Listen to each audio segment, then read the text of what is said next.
Allow me to take you on a journey to witness the birth of a great movement in video gaming. A journey through places rich with history, filled with danger, and open for adventure. A journey where a game made by just one person for 5 years jump-started so many people to start making games. Knowing that this game is still so unheard of in the mainstream gaming world is still such an enormous shame. A game with this much heart behind it really is a rarity that we should embrace. For the 2-year celebration of the indie game Searchlight, allow me to tell you the story of not just the godfather of indie games, but simply one of the best games of our time. Yes, I finally get to talk about this one.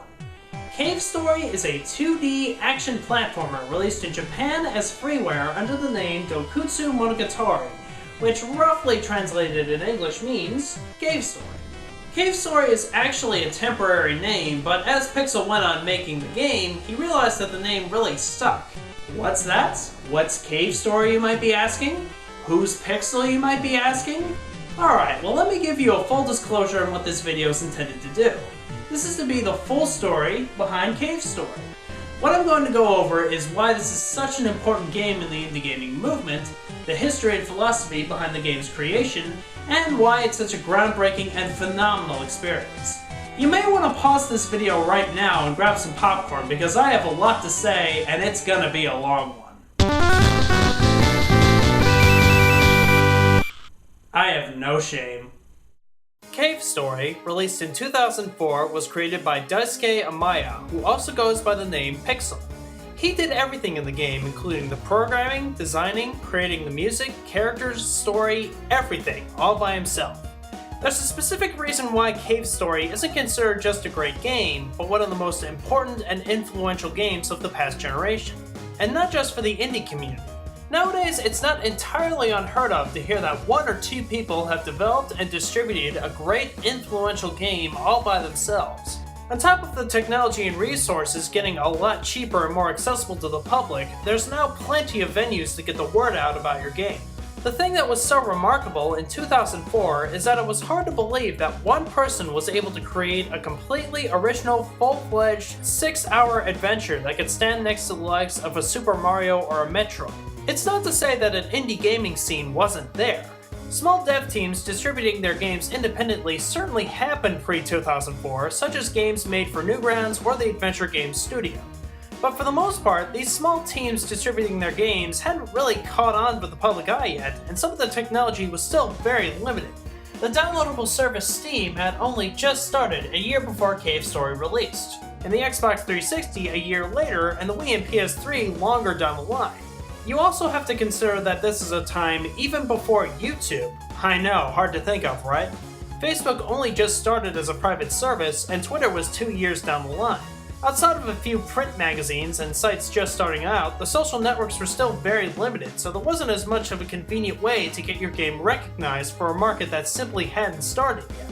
Cave Story is special because even in this early period of downloadable games, it was one of the first truly excellent, full-length downloadable games with its multiple endings, heartfelt story, and retro-style gameplay. More on that later. The biggest reason that Cave Story is such an important game to the indie scene is that in a lot of ways it validated this new emerging market, and perhaps in a small way helped validate the mainstream studios for the same downloadable market. And a lot of small game developers, or if not future game developers, saw Cave Story as an example and went, wow, This thing can be made and published all by ourselves, and we can catch the public eye if we play our cards right. And a bit like a domino effect, more and more game developers started putting out their products for the different systems and platforms and started to build more and more of a market. And Cave Story has become such a big and influential game for a lot of indie developers. Team Meat had considered putting the main character from Cave Story into their game as one of their unlockable extra characters. Which, according to Team Meat, Pixel simply didn't want to be involved. Definitely a shame. Since Cave Story was one of the first to really validate the market of indie gaming, that's why it's considered the godfather of the medium. You know, considering that was all the way back in 2004 and it's now 2011, it's ironic to think that the indie scene is still very, very young. At the time Pixel began work on the project, he was still studying programming in college and wanted to make a game just for fun. You know, just something to pass the time, instead of the usual methods of passing the time that aren't just exclusive to college. I know I'm not one to talk here, but nerd! His first intention was to make a game in full-fledged 3D. Unfortunately, at the time, the technology wasn't quite there, and it was much more doable to create something with a retro look to it. Again, this is 1999, when Resident Evil 3, Donkey Kong 64, and Final Fantasy VIII were released, and the mainstream studios were still in the early stages of 3D. So it would have been hard, if not impossible, to have a great-looking 3D game made all by yourself at the time. So instead, he went the retro route. While long into the beta, he decided to show off what he was working on to a friend and dorm mate, No Ueda. I really hope my Japanese teacher isn't here to see me pronounce these names. No gave some pretty harsh criticism at the original beta, telling him that it wasn't fun and going into detail as to what did and didn't work. Pixel then rethought his original designs to better improve upon them. It's a game that took roughly 5 years to complete, and during this time, he went into a few odd jobs and also raised a family. So I guess he did do a bit of partying in college, and now I feel even more like a nerd. He had other responsibilities in life, leaving Cave Story to only work on it late nights and when he had the free time, which is part of the reason for the long development time. Pixel has stated in a very elaborate interview from Gamma Sutra saying, quote, "The total years spent in creating the game was 5 years, out of which 2 years was just me creating it, but I scrapped what I had originally created. The rest was spent trying to get the audience to like what I had created. That's why the games I make are something that I want people to enjoy rather than my creating just to create." This unreleased beta had the player use ammo more sparingly until you could unlock unlimited ammunition. It wasn't until Pixel and Now realized that having unlimited ammo was a lot more fun and a lot less restrictive. When he released the game in 2004, Pixel wasn't quite sure what to expect from the project or what kind of reception he would receive for it. But slowly it started to gain popularity through word of mouth and fan support. Again, more on that later. I'm smashing his head against the block. That's original. So Cave Story stars this little guy up here named Quote. He's a robot who wakes up in this cave with no memory whatsoever. So this little guy wakes up in a cave and drops into Mimiga Village, a small town populated by Japan's secret and sinister plan to weaponize cuteness. The Mimigas are a combination of bunnies and puppies. Bunnies and puppies. And holy god, these guys are incredibly cute and likable. Each of the Mimigas have their own little quirks to them, like the Mr. Smithers of the group, or the leader Sue, or King. A Mimiga with a scar and a sword, who's the tough guy of the game, but I would still totally buy a stuffed animal for a nephew or daughter of this character, cause it's so cute! After you drop into the Mimiga village, not so subtly by the way, you discover the plot that the villagers are being enslaved by an evil doctor, who's just called the Doctor, and the Mimigas are trying to form an alliance to try and fight against him, and not doing very well at that, I might add. So, our buddy Quote teams up with the Mimigas and other quirky characters in the cave to stop the slavery, learn more about himself and the history that the cave holds, and show this prehistoric doctor how they do things downtown. The game is a combination of exploration and action. It's a standard platformer where you have to jump around the world and fight enemies with a variety of different weapons, like a pistol, missile launcher, swords, and a few hidden weapons like the machine gun and bubble launcher gun?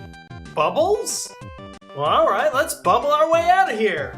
When Pixel decided to make a 2D game, he mentions that his intentions were to create a retro-style game that lives up and gives nods to games from the NES, or in his case the Famicom, while still standing up to a lot of those classic games. Cave Story works as a kind of mixtape of all those classics, such as using the weapons and shooting style of Blaster Master and finding hidden health and missile stock upgrades like in Metroid.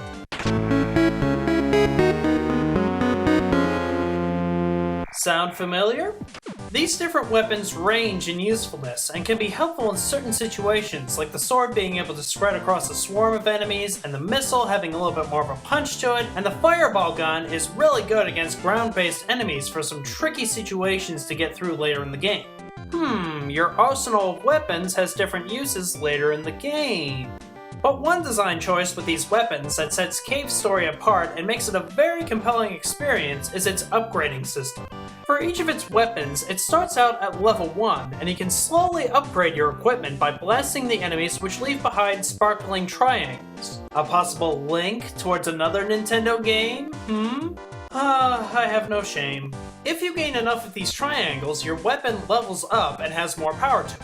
However, if you get hit by an enemy, not only do you lose a little bit of health, but you also lose power to your weapon and have to collect more triangles to power back up. Although Pixel intentionally made the level design work so you can sneak by enemies no problem, it's a cool risk and reward system that encourages you to dive right into the action and rewards the player for taking on the enemies with your upgraded machine gun that you earned to hear the sweet sound of the baddies being mowed down in your sweet victory.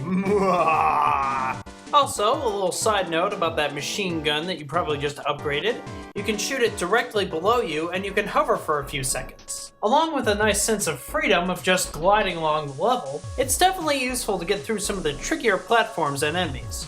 To progress the story, you'll mostly be going through linear paths to try and get an item, look for Amigas, rescue friends, or stop some enemies. While most of the game is about navigating these corridors and avoiding the enemies and obstacles, it's often broken up with many different boss battles, and I do mean many. You seem to run into a boss every 10 or 20 minutes in this game. And the bosses are sometimes reoccurring, like Balrog, a persistent henchman whose character design was inspired by a bar of soap.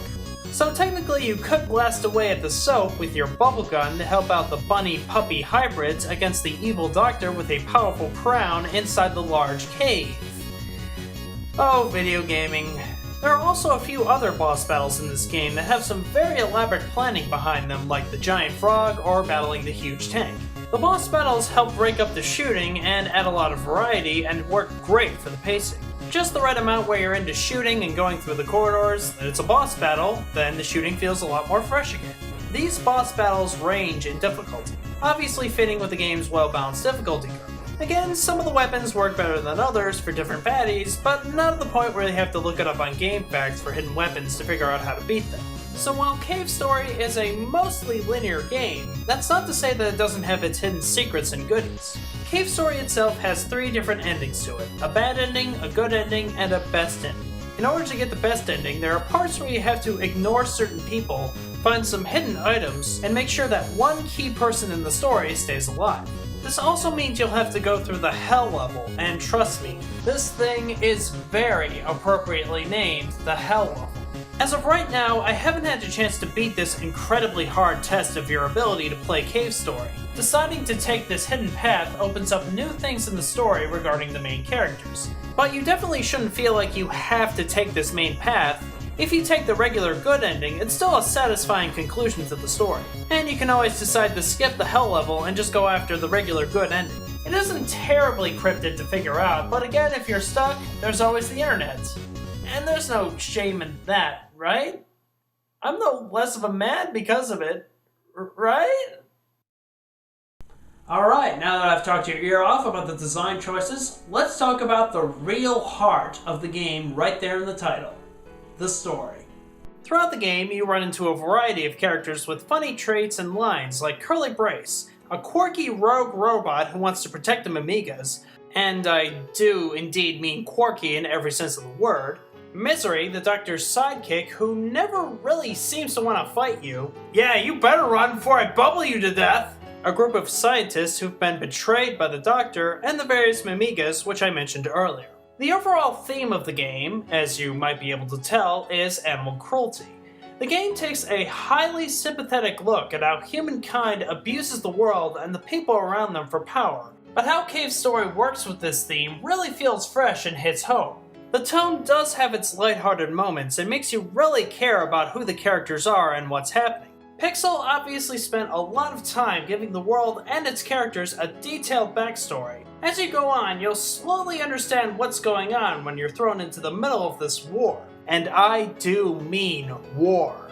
One thing that really struck me the first time I played the game is while there are lighthearted moments is how dark and brutal the story can get. When our hero isn't just battling random enemies through corridors, he's forced to go through battles he's not going to want to fight. The game does not screw around. There are consequences that happen in this game that are such rarities for the retro scene, except for perhaps the Final Fantasy series. And yes, that is a bit of a hint as to what happens. Some of the actions that you have to do in this game are devastatingly heartbreaking. What makes the story really stand out amongst the crowd, and especially as a retro game, is while it does have a standard defeat the bad guy scenario, what the bad guy does to your friends and the world as a whole makes the villain even more villainous, and makes saving the world all that more rewarding. It means a lot more to beat the bad guy at the end of your journey. And it's also interesting to see how the different characters react to such a villain, especially Misery, which I won't give away here. The story is one of the strongest parts of the game, and it wraps itself very nicely and has a great sense of closure, focus, and pacing. It's as heartwarming as it is heartbreaking, funny as it is sad. It's one of those rare stories that balances comedy and tragedy and still remains a great adventure. On top of that, the fact that you're doing a lot of the actions in the game instead of it just being a cutscene makes it all the more strong as a video game story. There's a reason why story is in the title, folks, and that's because the story here is really, really strong. You see, the Doctor in the game isn't just rounding up the Mimigas for slavery and his personal use. What happens to the Mimigas in the game, Alright, now we gotta get into the spoiler section of the video. Now, I understand that this video is going to be watched by people who already know Cave Story and some who never heard of Cave Story before. So what I'm going to do, and borrow our tagline from a different reviewer, is that I'm going to put this image right down here. Whenever you see this image, that's when the spoilers are going to be on, and I'll put them away when all the spoilers are done. And for those of you wondering, yes, that is indeed Terry Kavanagh sporting 3D glasses. Stylin'! So, how the Doctor plans to use the Mimigas is to make them eat what's called red flowers. You hear about these red flowers early in the game, hearing that it could possibly kill the Mimigas once they eat it. But what actually happens to the Mimigas when they do eat it is a lot worse. The red flowers turn them into giant, crazed monsters with red eyes and no more brain. It's kind of like they turn into mad dogs with only one thing on their mind: to kill anything in their path. One of the Mimigas who's captured early on in the game later reappears when the Doctor and Misery force this one Mimiga to eat one of the red flowers. And now it's just you or her. One person's walking away from this alive, and if you don't kill this Mimiga, then you can't go on with your journey and help out the rest of the cave. And when you defeat them, they don't come back. You just killed the bunny-puppy hybrid. What makes the scene even more heartbreaking is that after you eventually do defeat her, we get to see Tokoro untransform and go back to normal for one short moment, then they're gone. And the game doesn't pander or really draw attention to this moment. They're just dead, and it leaves the player to realize that, well, the stakes in this game are quite real and your actions have some very serious consequences. To me, this was the moment in Cave Story that made it rise from a great platformer to a grand platformer. The stakes and consequences that the player can make on this world are even more apparent when you get the bad ending. Here you have a chance to escape the island and fly away with nothing resolved. But a great thing about the ending is that after you do go through the bad ending, you could go back to the last checkpoint and go through the ending again, but this time you could go up the wall that's right next to where you can exit. I mean, the situation is a perfect metaphor. He has the chance to dart away at any possible moment, and towering above him is a much harder task to save the world. He's literally climbing up from his escape. It's moments like these that make Cave Story stand right up there with any Final Fantasy or Silent Hill story any day. And that's it for the spoilers! Everyone back. So while this game accomplishes a lot of great things, it also does have one small flaw. The game relies on its use of save points. One thing that happened once or twice is that I go up to a save point and save, then go through a pretty tough corridor and get my butt handed to me. Then I had to go all the way back to the save point and do the level over again. You can only continue from these save points if you die, and at times it felt like an artificial way to lengthen gameplay. Now true, this is a common thing amongst retro games like the Mega Man franchise, but sometimes during these save points, especially one section in the Egg Corridor, it comes too few and far between and can definitely be frustrating sometimes. So when you're playing, make sure you go to these save points often in this game, unless you want to go through the entire game over and over again like a bonus mode in I Want to Be the Guy. This going back to the save point design choice isn't a deal breaker in the game, but it's the only thing holding it back. So the design of the game and the story are both well executed, but how's the presentation? The first time I played through the game, I wasn't quite as impressed as maybe I was supposed to be. My first impression is that the backgrounds were a bit generic. They always loop in a pattern, and it always seems to be that one same texture for a lot of them. However, it was actually deliberately designed that way. Pixel has said that he made the backgrounds look like that so it would be able to show off the main characters and they would stand out more in the world. Which is appropriate because the characters show a great amount of charm, detail, personality, and especially imagination to them. Aw, look at the cute tombstones. And this is one of those games where you can really sit down and notice the nice little touches that he added with the graphics. Like after you hit the top of the ceiling, you see little bits of yourself fall off from the top. And a lot of the animations and characters have those nice little touches that really make it stand out and really shows he paid close attention to detail. But one of the big key parts that makes Cave Story such a joy to experience is that truly amazing soundtrack.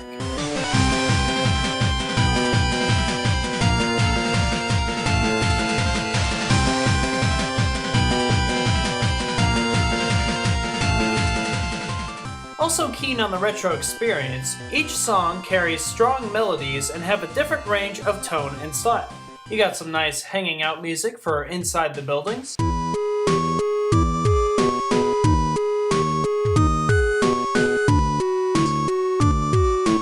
Hard-boiled boss battle music.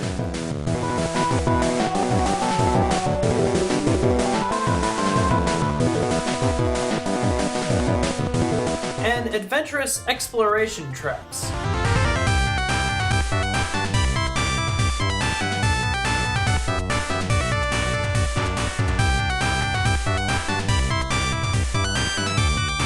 To create the specific sounds that he wanted for the game, Pixel created his own software from scratch called Pixtone Collage. To get minorly technical and super nerdy, this software can add pre-rendered voices and sound effects to accentuate the music and create chiptune waveforms and translate them into standard do, re, mi, fa, sol, la, ti, do. And totally not being a music dork at all, I have no idea what I just said. For each of the songs, it took him about 3 days to think of a track, again all by himself, showing a great range for the entire game. Don't be surprised later on if you find yourself downloading the soundtrack for your iTunes or finding a clever remix. And trust me, there's plenty of good findings. One from the band Rare Candy, another from Vernie and Process, and even a full-length remix project spanning 3 discs with original cover art. Fairly recently, there's even a metal version done with the soundtrack. It sounds amazing, definitely seek it out. You can also find some really lovely piano medleys of the game done by both Wedge of Cheese and German Seabass. Some of these medleys and remixes are being heard in this video. Like I've said before, this game was released in 2004 as freeware, so for the original version, you can find this version of the game from the single best source for all things Cave Story called What Else? cavestory.org. This is a place where fans can share their fan art, cosplay, strategy guides, discuss on forums, everything.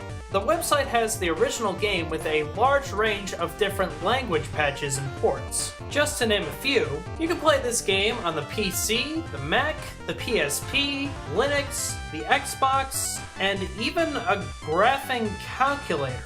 I don't know how they made that possible, but if you want to go through Cave Story while going through a boring lecture in math class, well, you can do it now. Not that I condone such acts. There's also a healthy range of different language patches for this port. It's a real testament to the universal nature of the game to how it's been translated in so many different ways. The English translation comes from Aeon Genesis, the same organization that translated Clock Tower, La Mulana, and Star Fox 2, among other games, the Cave Story patch being the most popular.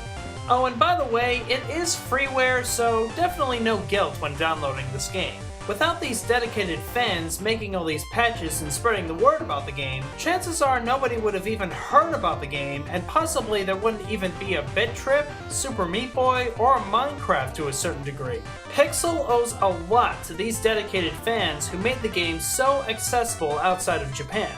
But the game really isn't just freeware anymore, which brings us to a topic which I actually haven't had a chance to talk about in this show. The Nintendo Wii. In early 2008, Pixel was approached by Nicalis producer Tyrone Rodriguez to produce a shiny new WiiWare version of the game. Nicalis is the same company responsible for the upcoming port of La Mulana and are also known for Night Sky, a silhouette chill platformer that's for another day. The philosophy that the company had with the port of Cave Story was to have the game be as faithful to the original as possible with a few improvements and a more detailed art style. To get a little bit technical, the original Cave Story was designed with a resolution of 320 by 240. What you may or may not know is that the Wii supports 640 by approximately 480. And what that has allowed us is to take the original character from Cave Story and add a significant amount of detail. The main character now, for instance, compared to the original artwork, he now has hair, he has a green scarf. You can really make out the details on the character. It just brings the game a whole new dimension of life. This new style is very minimal to the original sprites while staying true to it. Pixel got to oversee all the new changes and touches to the game and improve on all the little things they added. But what's really great about the Cave Story WiiWare version is that it has a feature that allows you to change the graphics and music from the original to the new features. So if you want to go old music and new graphics, or vice versa, you can do that. The port also comes with a variety of extra modes and challenges that are unlocked after you beat the Hell level. It was kind of disappointing to find out that you had to unlock the Hell level in order to get it, but there's some nice little extras to have if you beat it. Full disclosure here, I played the entire game for this review on the Wii, and the first run-through was done with the Wiimote. I wouldn't recommend it because the C button on the back can be awkward to scroll through the different weapons. Then I tried the GameCube controller, and oh yes, does this work so great with this game. The joystick, grip, everything works a lot better, and it's easier to scroll back and forth between your different weapons. The classic controller is supposed to work well from what I heard on the internet, take that what you will. It's currently available for the WiiWare for 1,200 Wii points, or $12 US, and is absolutely worth the download. So with the version now released on the WiiWare and received moderately successful, Nicalis kinda went a little port crazy with the same version. There's also a DSi version of the game that includes a map screen on the bottom and a jukebox. And the game is also available for the Mac App Store under the name Cave Story Plus. Both ports contain the same game as the WiiWare version with the same features, but the Mac version has an added level called Wind Fortress. Both of these versions are available for a bit cheaper than the WiiWare version for $10 US each. I would ask why this game was ported to the Mac first, a much less popular gaming platform, while they're still working on the Steam version for the PC, but at the same time, we finally get an exclusive for the Mac, and the PC people are gonna have to wait. Oh, look at that! Look at that, Cave Story Plus, available on Mac only through the App Store, and you PC guys are gonna have to wait, huh? What you gonna do? You have to wait now. It's your turn, huh? What you gonna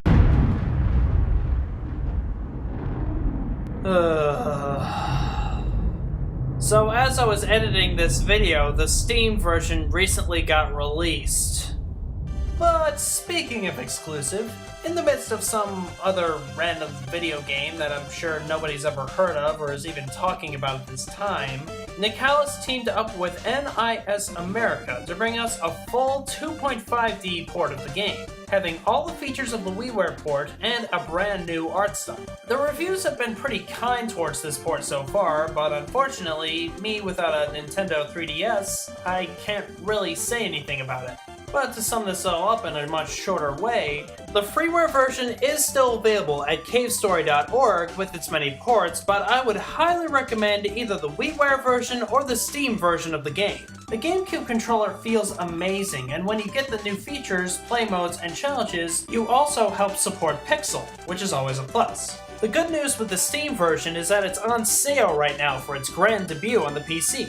And with Steam Play, it's Mac compatible. That, and there are many cheap ways in order to play a gamepad through a Mac, this is coming from experience, so either or, it's up to you. If anybody watching this video has an affection not just for indie gaming, but video gaming in general, you really owe it to yourself to sit down and play this amazing game.